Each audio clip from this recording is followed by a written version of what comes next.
Bapa, Putra, dan Roh Kudus. Amin. Allah Bapa di surga akan mengucap syukur dan terima kasih bahwa Engkau Sang Pencipta, Sang Penyelamat, Sang Penebus, Sang Pelindung kami.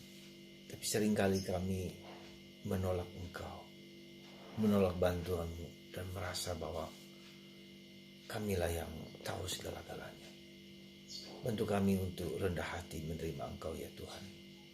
Terpujilah nama-Mu kini dan sepanjang segala masa. Amin. Para saudara, hari ini Yesus memberikan perumpamaan tentang pekerja di kebun anggur. Sebetulnya ada sesuatu yang menggelitik hati saya. Manusia suka menolak Tuhan. Padahal Tuhan pencipta, Tuhan begitu baik pada kita manusia. Tapi kita menolak kehadirannya. Dan itulah yang terjadi pada Yesus. Ketika Tuhan mengirim nabi-nabinya, ya, mereka juga diperlakukan dengan kejam, bahkan dibunuh. Dan ketika anaknya sendiri datang untuk mewartakan kehendak sang pemilik kebun anggur, bahkan disalibkan. Sesuatu yang kontradiktif, sesuatu yang ironi, bahwa manusia menolak kebaikan, bahwa manusia menolak kebebasan, bahwa manusia menolak penyelamatan. Dan ini sesuatu yang ironi, bahkan di zaman ini orang ateis, tidak peduli dengan Tuhan, tidak percaya dengan Tuhan. Seolah-olah kehidupanku di dunia ini punya makna arti dari dirinya sendiri. Mengapa demikian? Mengapa manusia menolak Tuhan? Padahal dia diciptakan secitra segambar dengan Allah. Padahal dia diciptakan memiliki kemampuan-kemampuan yang dari dirinya sendiri tidak bisa. Sesuatu yang ironi. Tapi meski demikian Tuhan tetap sayang kepada manusia. Mengapa orang menjadi tegar hati? Mengapa orang menjadi tidak peduli? Mengapa orang tidak peduli dengan kehidupan dan keselamatan dalam diri dia? Saudara, itulah yang menjadi perjuangan dan pergulatan kita. Kita umat yang percaya dan beriman ini harus terus mewartakan kabar kebaikan, kabar gembira, kabar sukacita. Saya kira manusia menolak Tuhan karena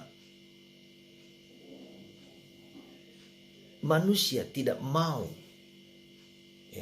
melakukan yang baik yang berasal dari Tuhan.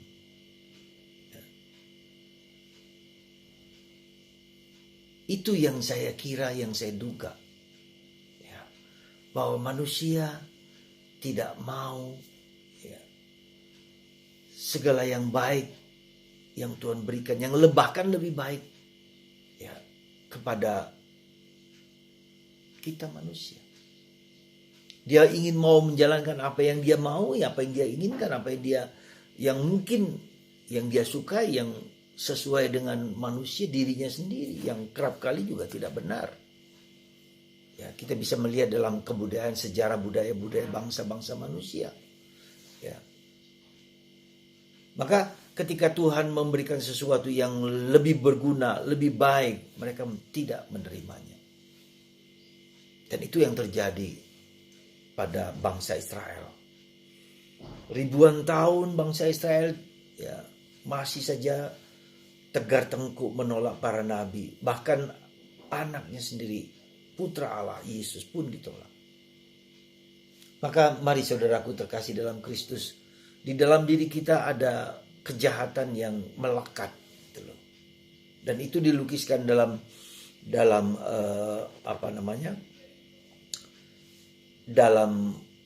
kitab suci perjanjian lama, bahwa manusia memberontak terhadap Tuhan. Bahwa manusia tidak mau mendengarkan Tuhan. Dia mau mendengarkan dirinya sendiri. Dia sombong, dia angkuh. Seperti seperti cacing yang menggeliat ketika dibantu. Ketika binatang yang dibantu pun seringkali mau dibantu. Kita mau dibantu oleh Tuhan, tapi kita tidak mau. Semoga kita mengenal diri kita sendiri sebagai ciptaan yang berharga, bernilai di mata Tuhan. Semoga hati kita terbuka sehingga kita menjadi bahagia, menjadi damai. Ya, ada sesuatu dalam diri kita manusia, suatu kehendak yang jauh dari Tuhan, tidak membuat dia bahagia, membuat dia perang, membuat dia tidak damai, membuat dia saling bertengkar, saling ya coba kita lihat suku dan suku hanya karena soal kecil manusiawi. Kita bisa melihat bagaimana Abraham dengan saudara-saudaranya bertengkar dan seterusnya karena tidak melihat suatu nilai yang baik di situ. Maka keselamatan yang Tuhan berikan dengan mengirim putranya adalah cara terindah, cara terbaik. Dan Yesus harus mengorbankan dirinya. Ya.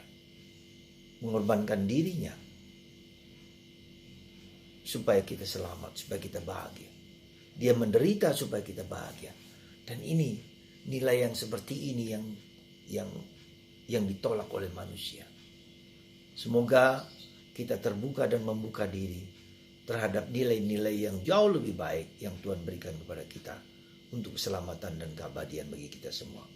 Semoga Tuhan meruntuhkan gunung kesombongan, gunung keangkuhan, gunung penderitaan dalam diri kita, dan kita terbuka terhadap segala yang baik yang Tuhan mau berikan pada kita demi kebahagiaan kita semua.